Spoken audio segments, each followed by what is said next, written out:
informative video today. So today I want to talk about the different planes of the body, and in particular that which correlates to the side of the body. So we have 8. We have the front, we have the back, we have 2 sides, we have a top, we have a bottom, and then we have an inside and we have an outside. So we've already worked with the all fours position and in turn the front and the back, so that the core isn't gripping and holding, nor is the back feeling like it has to be rigid. But we get this position to help us balance over our legs, so we can have a fluid core and a center that isn't hard, which then gives us room to play within these various planes.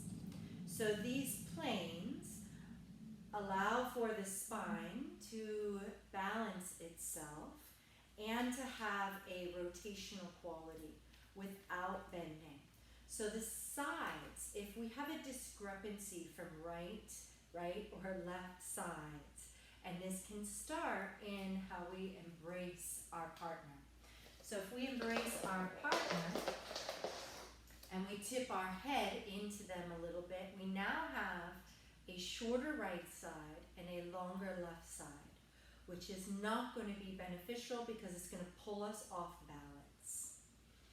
And if we are off balance in our sides, we are also going to be limited to the amount that we can rotate in either direction. So no matter how much you keep trying to create that contra body, if your sides are different, if you're asymmetrical, which we all are, then you're going to lose the ability to rotate. So what you can at least do in your dancing is make sure that your head is balanced. Check in with if there's more weight on one side or the other, just as you're standing somewhere. We all have a tendency to stand on one leg more than the other and tip our head more ways than the other. So just a basic good postural thing to be aware of elsewhere. So when you're dancing, if you've already started by tipping your head, you're already putting yourself at a deficit of being able to manage your own balance. When we take side steps, if we just take the view of the sides, it's like a typewriter that you send in a direction. It goes straight across, it has a start and it has a finish. Now, of course, dancing is more nuanced. Being a human is more nuanced. But it's a good place to start.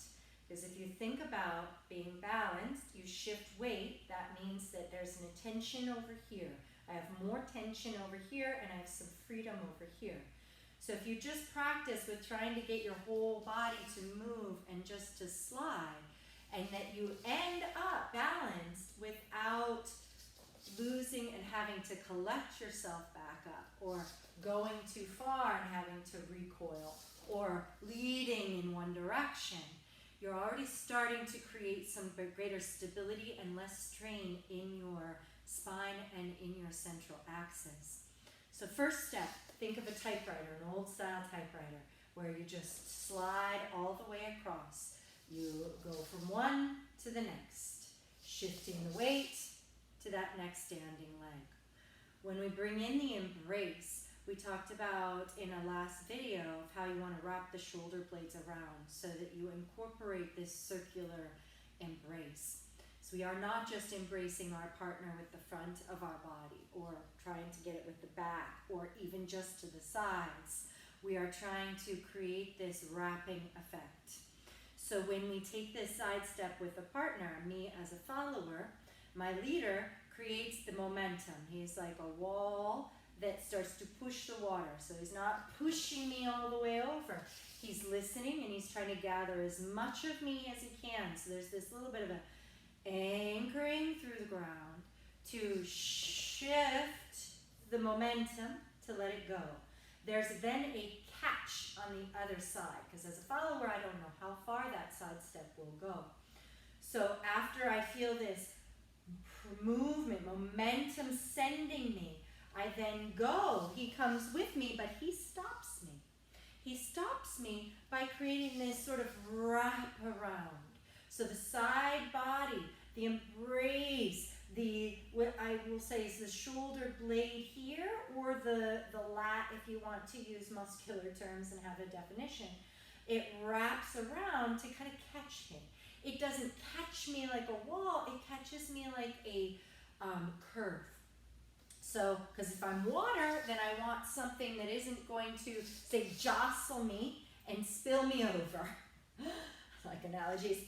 But it's this catch. So it's this curving to gather as much, to move me, to then catch me. Oops, and we fall off balance. To catch me so that I feel like I'm held and caressed in this wrapping around. That also encourages a slight little bit of that contra body, which then starts to lead us into some of those side steps that are going around, like say in the molinete.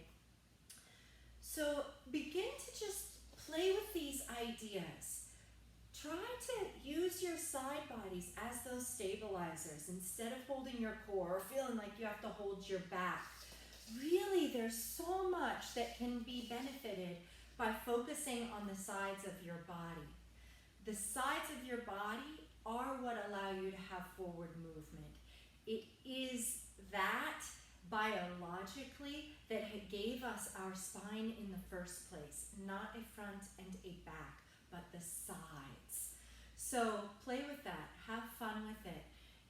It can help all aspects of your life, and everything is incorporated in that so that you can create that rotation and that spiral without falling.